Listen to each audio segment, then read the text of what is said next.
announce the graduation of the grade 6 sa Hampagita.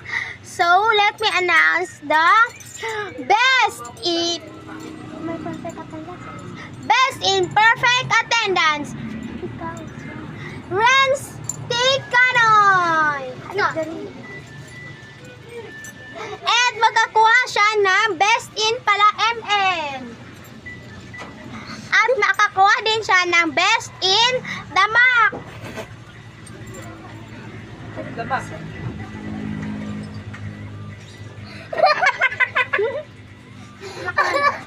And let me announce the winners for perfect attendance and best in ML Girl 2.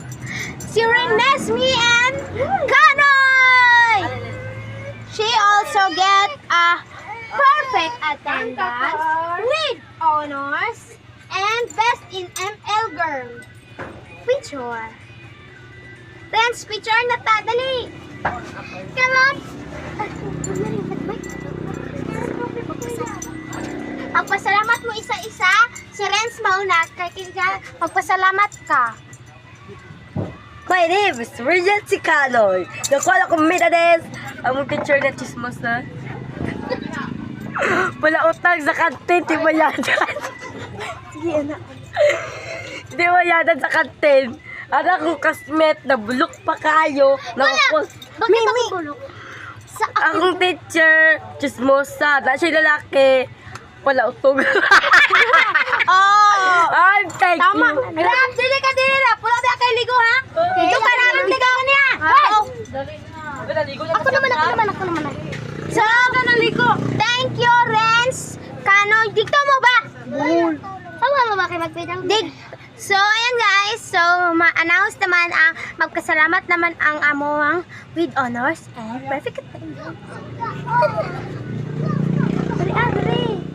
Dali na ka. My name is Renesme T. Canoy. Salamat po ko sa tanan nga ako. Gawas mo ba? Gawas! Na honor sa amua. Pasalamat gid ko sa akong teacher na ginasuportahan ko niya. Kay sa amuang tanan ako lang pyud nakakuha. Sa among teacher kay ganda kaayo. Buutan kaya mo teacher diri sa tanan, Lord. So, thank you sa pag-istorya. So, mag-picture na Terence! Dali ka! Midalis. Akin, yun nakakuha yung medal. Bye guys! Please like and subscribe!